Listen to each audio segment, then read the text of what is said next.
Here's Brody Brazil.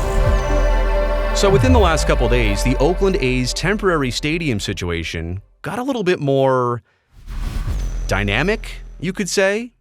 Complicated for sure, as the team made official and documented visits to both Sacramento and Salt Lake City.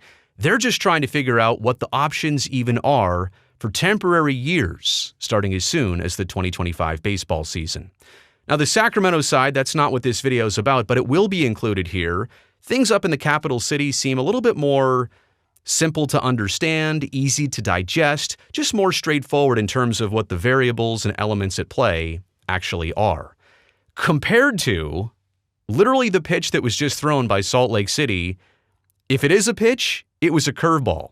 It was something that I'm not sure anybody saw exactly coming from Salt Lake City. There's a lot of confusion right now about what the options are and what the best case scenario is if the A's in fact do call Salt Lake City their temporary home. We'll get into that obviously in this video in just a second, but let's step back first and revisit all of these temporary season options for the Oakland A's. 2025, 2026, 2027, and maybe beyond, considering what does or does not happen immediately in Las Vegas. For 2025, obviously the Coliseum lease is up. It certainly doesn't seem like the City of Oakland, the County of Alameda, and the Joint Powers Authority doesn't seem like there's going to be another agreement or arrangement for the A's to continue using the Coliseum. At least at this point, that kind of seems out of the picture. There's also Summerlin, Nevada, which, as you know, is the suburb of Las Vegas. It's where the AAA Aviators have their ballpark right now.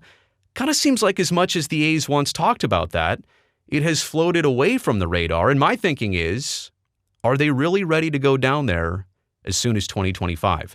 The ballpark needs some obvious upgrades to the clubhouse, to the playing surface, to the lighting structure. As well, are you really ready to make that first impression in Southern Nevada with this baseball team starting in 2025? You don't get a second chance to make a first impression. And I'm thinking, at least in terms of what's playing out here, maybe that's starting to factor in to the team's decision-making process. Reno has also been named as an option. No offense, Reno. I love you. I just don't think proximity-wise, geographically, the stadium setup, the altitude, there's a number of different things that I get why you're under consideration, but I just don't think this is the right fit for the A's in these temporary years. And then there's Sacramento, which could also be included in tandem with San Francisco, maybe some type of split. If the Giants are part of this at Oracle Park, as well as their AAA affiliate, the Rivercats Park in Sacramento, Sutter Health Field, I don't know. I mean, Sacramento seems more simple, like I said, more straightforward, easier to do for the A's. That's definitely the easiest option out of everything if they're not going to stay at the Coliseum, would just be to go right up Interstate 80 and land in Sacramento for a couple years. So that's why I'm kind of giving it the, maybe, it seems the easiest out of everything else. But then enter into the conversation Salt Lake City, which literally has me right now doing that exact emoji face. Like, really? This is how it's going to go down in Salt Lake City, huh? This is how it's planned out.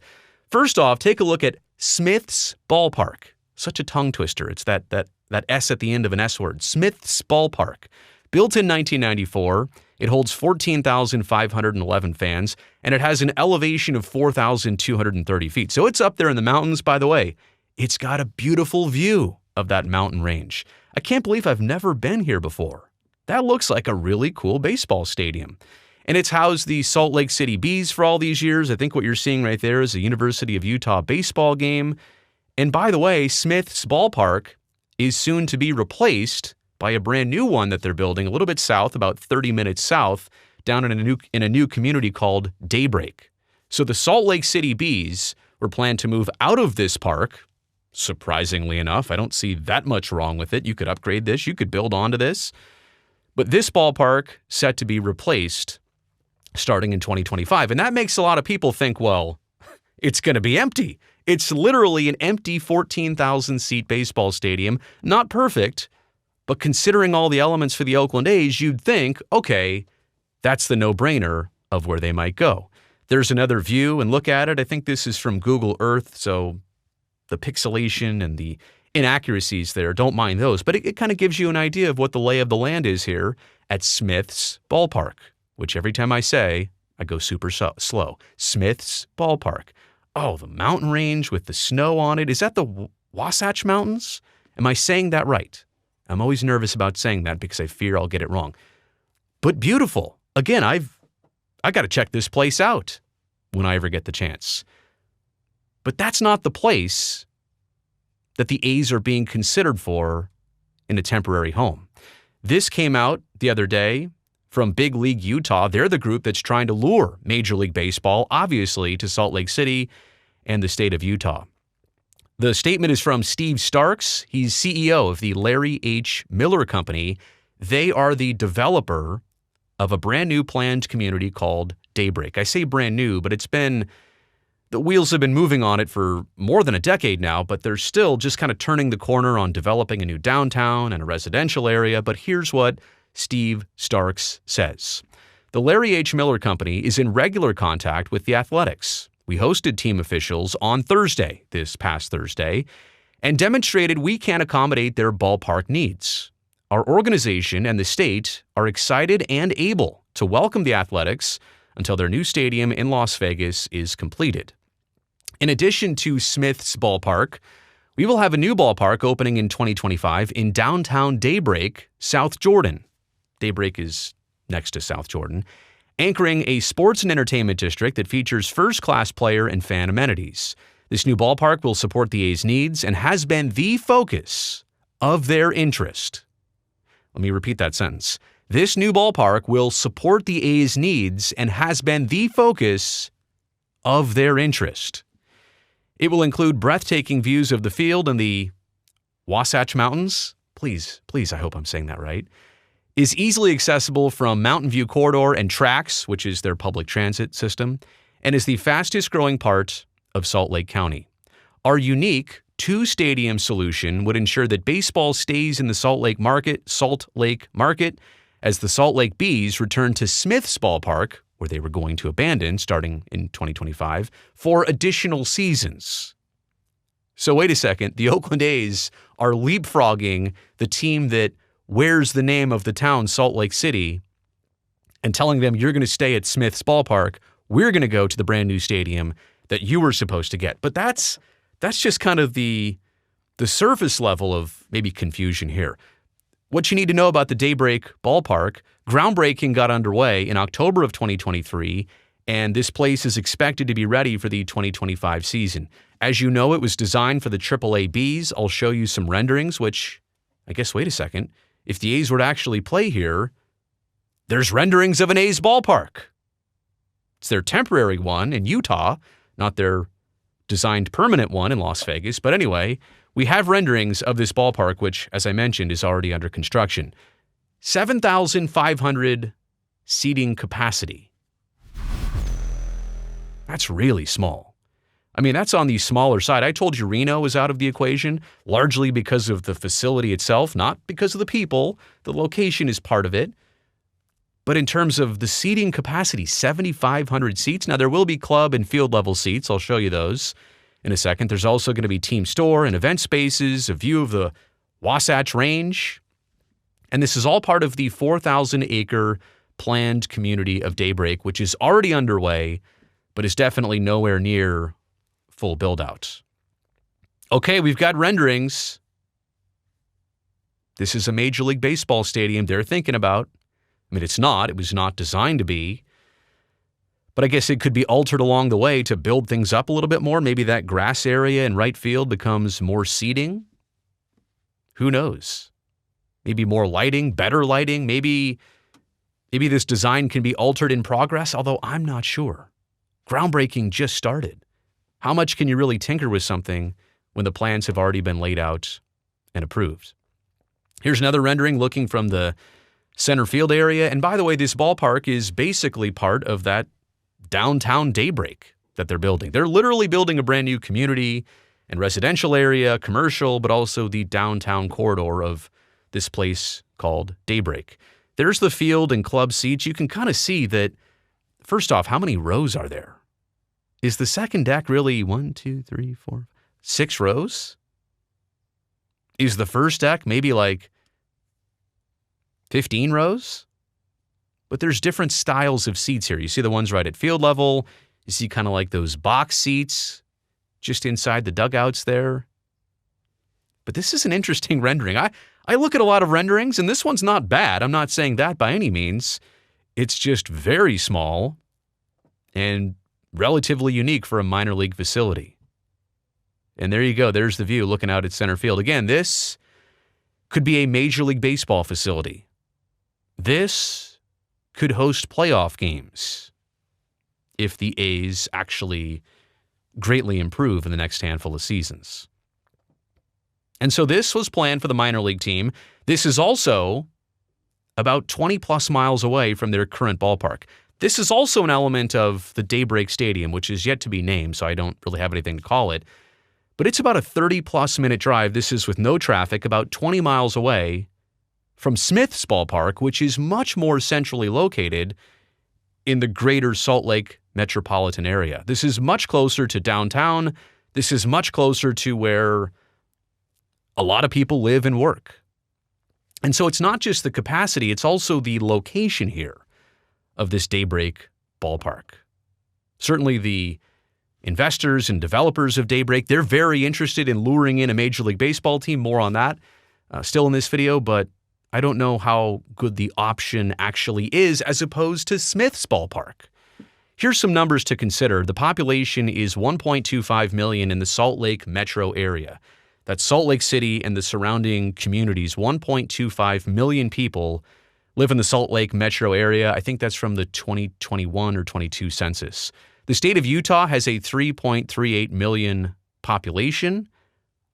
Again, all of this in perspective, like 1.25 million is a fraction of the Bay Area. Not to mention Sacramento region, Napa, Monterey, the surrounding communities. So yeah, it's small, but could it support Major League Baseball, even for a couple years? I don't know. Let's take a look at the 2023 Bees attendance. Now, this is minor league baseball. This is not a novelty or something new. The Bees have been around for a while. Pretty respectable, I suppose. They ranked 17th in minor league baseball in attendance at about 6,160 fans per game. And now you can kind of see why they're downsizing their ballpark, basically cutting it in half. What did we say that Smith's ballpark was? About 14,000? And the new one's going to be 7,500. So certainly demand has been recognized, and they're cutting down the new ballpark capacity. But I would also mention this, like two things. 17th in minor league attendance, very respectable for the hundreds of different teams and communities in minor league baseball. I've learned to not be able to rely on any minor league attendance figure based solely on the Las Vegas Aviators. And how many times I saw a box score this past season where they reported 7,500 fans. And then I saw a video highlight of about 700 total people in the stands in the third inning. So take it with a grain of salt, but that's what the Bees say their attendance was. That's what they say it was for last season. There's also this. It gets pretty hot in Utah in Daybreak in July. They have an average high temperature of 94 degrees Fahrenheit in the month of July. Now, look, it gets hot and sticky and humid in a lot of places across our country, and baseball continues to get played. I'm not saying that. I am just mentioning here that it's not the perfect weather conditions, even though it is Utah, and you might have some snowed out games, I suppose, in late March, early April, if you get to that. But weather is definitely a factor here, especially at a higher altitude community. You really start to feel that dry, high altitude heat. I don't think that's a deal breaker, but definitely something to consider here. There's also this. Salt Lake City, at the same time, I'll have you know, is desperately trying to lure a big league team. As much as Major League Baseball talks about expansion in Nashville, or at least they don't talk about it, others speculate about it. I think Major League Baseball's in on Nashville. This might be the West Coast city that gets a team. They've been pushing really hard. They've got multiple different sites and locations and ideas, but Big League Utah has been a big part of this push in trying to get Major League Baseball to Salt Lake City. And that's what I've said all along about Sacramento and why it's probably not a tryout if the A's go there. This is a city that's already got a group in motion, the wheels in motion, they're pushing hard. They're being aggressive in trying to bring the A's in, even for temporary seasons. And that's where I'll begin with my takeaways here. Salt Lake City and this Miller group, they are taking this very seriously. I would even say that they're being pretty aggressive about this. I mean, in a business way. I think they're trying to make this happen. I think they look at the Oakland A's coming into town for maybe 3 years for their new community, which they're trying to build out, and it just draws attention. And if it helps them sell 10 more houses, or if it helps them grow business in their new downtown Daybreak, of course. I think they're in on it to the point where I think they're ready to cut the A's one heck of a deal up there. They really want this to happen. They've got the 2 ballparks. They think that's a more flexible option. Even though, again, I don't see why. And by the way, I should take a step back here. I just published a separate video about these temporary years for the A's no matter where they play. Like, logistically, the location is interesting, but what matters most is how they do from a business standpoint. Having to spend a lot more money on player payroll if they really are going to get back to being a better than 500 team.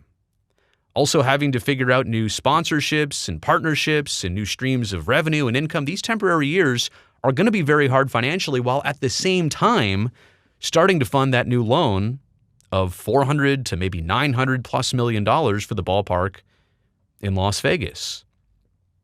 And so, yeah, the A's, obviously they look for deals. I have a feeling that this group in Daybreak in Salt Lake City, they're trying to make a really good deal for the A's. Even though this is not the easiest option for Oakland, like if this is their temporary home, this is not the easiest path by nature. But I think Salt Lake City and the group in Daybreak, they're going to try and make it a lot easier on the A's. I also find it interesting, again, and I mentioned and referenced this before, like the Bees are a long-standing minor league team in Salt Lake City. And they've been looking forward to getting their new home in 2025. And their fans, I suppose, I mean, that's a distance away. You're moving that team and their fan base, people who live downtown Salt Lake City or right near there, that's a 30-minute additional drive with no traffic. Like here in the Bay Area, we're talking, I guess, Oakland to Fremont, right? It's significant. It's not a drop in the bucket, it's not a 2 or 3 mile away thing. It's a 20+ mile drive. But they're telling the Bees, you know what? Actually, you're not getting this stadium. You're going to stay in Smith's Ballpark for a couple more years. Let me also suggest, what if there are challenges in Las Vegas or setbacks or whatever, and now all of a sudden, the A's are stuck somewhere, whether it's Sacramento or Salt Lake City, and now it went from, 3 temporary seasons to 4 or 5, or we don't even know. It's like when somebody comes over and says, "Can I crash on your couch?" Okay, for how many nights? Precisely how many nights? Like, tell me right now. Tell me when you're checking out. Who knows? So the Bees getting bounced and put on the back burner, I find that interesting. Sure, there's the capacity concern. At 7,500 seats, who knows about the cuts on ticket sales and parking and concessions and merchandise. Maybe it's a sweetheart deal for the A's at this Daybreak Ballpark, but overall, like, you'll never be able to have a game where you even get 10,000 fans or 15,000 fans or 20,000 fans for a fireworks night, like the A's rely on currently to make money, to pay players, to pay off loans, all that stuff. Like going to a 20,000 seat ballpark, okay, you make some things work and you hope to sell the joint out. But 7,500? And the location, as I mentioned before, what's the support going to be like down here? What was it supposed to be for the Bees? I think the Oakland A's and Major League Baseball would definitely bring some attention and excitement, and that might be a factor alone in boosting attendance for a couple years. But again, boosting it to what? 7,500 a night? I mean, the real question is, even with all of the bad feelings and sour tastes in Oakland right now between the fans and the team and what's gone on, might they still do better as a business financially in Oakland than in Daybreak? I don't know. As I also mentioned before, this is not an easy or a cheap move. I think at this point, you also have to figure out, like, here's a real consideration. If you're planning Las Vegas as your ultimate destination, but you're stopping in Salt Lake City, that's kind of the layover. In 2025, would the A's totally shed their name of Oakland? Would they call themselves the Salt Lake City A's for a couple years? Would they already call themselves the Las Vegas A's, even though they haven't officially played a game there? And that's just one of the logistical things, but the cost, the price, you're now moving people. Day-to-day operations can't really be in California anymore. You got to get people out to Utah. You now are officially moving your business twice, moving everybody to Utah and then moving everybody down to Las Vegas, hypothetically.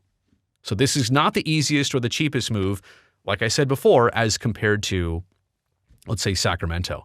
And speaking of Sacramento, let's kind of make that the last point here of the takeaways. Is this a little competition here? Like Sacramento got visited on the same day that Salt Lake City got visited.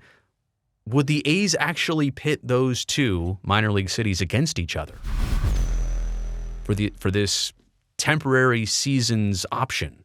And again, I do think Salt Lake City views this as a tryout for Major League Baseball. I really think they do. And it may be more accurate up there in Utah than in Sacramento. But would the A's actually go back and forth and say, well, okay, Sacramento, here's what Daybreak will do for us. And then Daybreak says, well, we can do this for you in addition. Is this a negotiation? Do the A's have that type of leverage here? Or are the A's in a sense of urgency, desperation a little bit to get this squared away? Time is ticking. Major League Baseball does need to come up with their 2025 schedule around the corner. And there is a difference between calling Utah home and calling Sacramento home. Or Sacramento, even Sacramento and San Francisco to some degree home. So, yeah, I actually think there's a little bit of competition here. And that Utah is so aggressive and into this that they're going to make it a little bit spicy between them and whoever else is up for consideration. So yeah, not the ballpark I expected in Salt Lake City. I mean, look, if you go back here on my channel 4 or 5 months ago, I threw Salt Lake City out as a major contender of where the A's could land. I've been following this one all along. I just did not see the ballpark kind of flip-flop here of Daybreak versus Smith's ballpark. I thought Smith's ballpark was easier, the more logistical option. But from the statement that kind of blew me away, wow. Apparently, just when you think you know what's going on, give it another thought. You made it here to the end of the video. You know I appreciate that. Thumbs up down below. Also, don't forget to subscribe to the channel so I can definitely see you back here next time.